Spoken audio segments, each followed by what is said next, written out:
కొన్ని రోజులు ఈ పనులు ఆపితే మంచిది. దేవర నోటి నుంచి ఆ మాటలు నువ్వు భయపడ్డమేంటి దేవరా? భయపడటం కాదు, జాగ్రత్త పడాలని చెప్తుండా. నౌక బయలుదేరి సముద్రం మీద ఉంది దేవరా. ఇప్పుడు కాదంటే అంటే సరుకుతో అందరం దొరికితే ఇంకా ప్రమాదం మురుగా.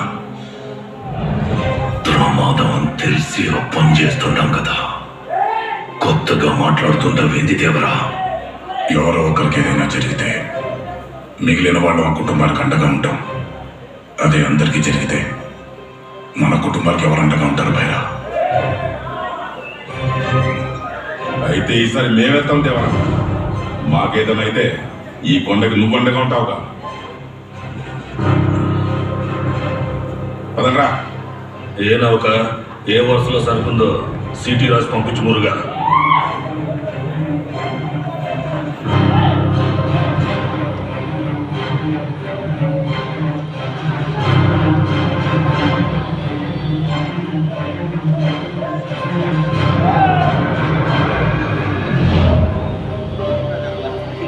నువ్వు కాదన్న సముద్రం ఎక్కేలా ఉన్నారు, కానీ నువ్వు కూడా ఉంటే అందరం భద్రంగా తిరిగి వస్తామని తెలుసా? ఒకసారి ఆలోచించుదేవరా.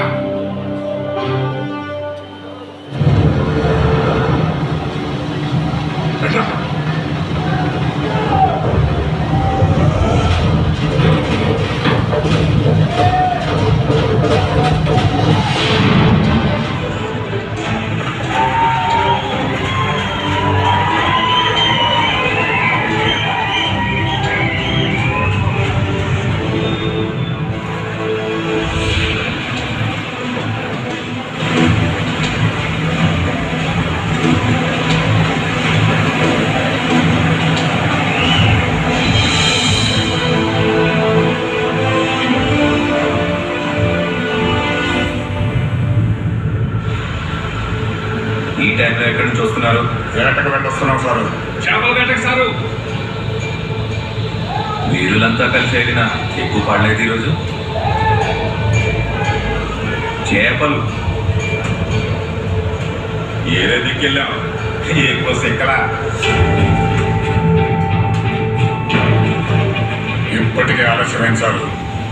సొరలు వచ్చే సమయం. బయలుదేరాలా? మీరు కూడా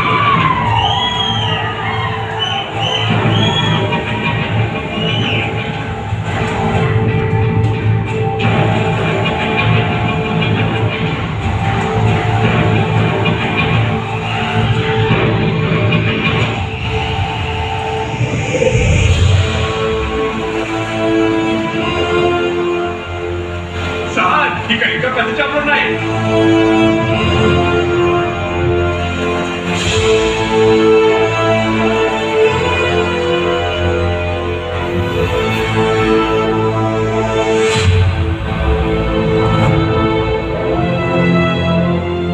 అక్రమ మారణాయుధాలు, గ్రెనేడ్లు, బాంబులు తయారు చేసే సామాగ్రి, ఎర్ర సముద్రం మీద మీరు తీసుకొస్తున్న సరుకు ఎవరి చేతుల్లో పడుతుందో, ఎన్ని ప్రాణాలు తీస్తుందో తెలుసా?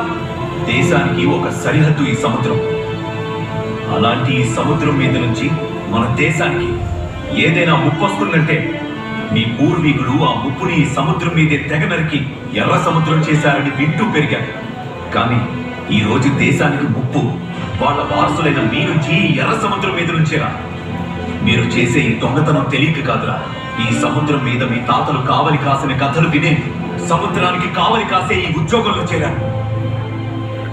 అలాంటోళ్ల బిడ్డలు ఆకలితో పొట్టపూటి కోసం చేసే చిన్నపాటి దొంగతనాలే అని మౌనంగా ఉండటం నేను చేసిన అతిపెద్ద నేరం. మీరు తీసుకొస్తున్న సరుకు ఎవరి చేతుల్లో పడుతుందో, ఎన్ని ప్రాణాలు తీస్తుందో తెలుసా?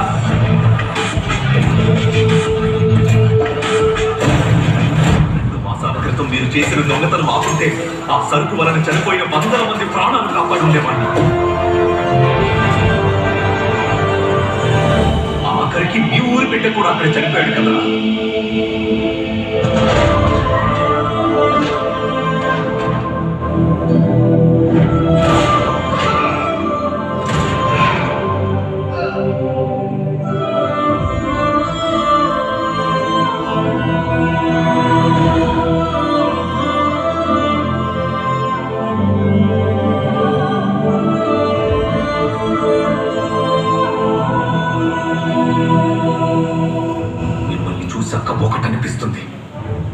వీరుల గురించి మేము విన్న కథలు తప్పుడు కథలైనా అయి ఉండాలి, లేక మీరు వాళ్ళకి పుట్టకపోయి ఉండాలి.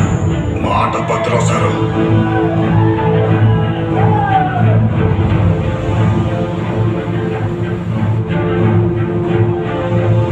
మాట కాదురా, దేశం భద్రంగా ఉండాలంటున్నా. Okay sir, okay, copy that. Sir, ఇప్పుడే మెసేజ్ వచ్చింది, మీకు పాప పుట్టిందంట. ఇలాంటి రాక్షసులున్న నేల మీదకి ఇంకొక ప్రాణం వచ్చినా అది ప్రాణంతో ఉంటుందని నమ్మకం లేదురా. ఈ మృగాలని శాశ్వతంగా లోపలేస్తే తప్ప మనుషులు బ్రతకరు.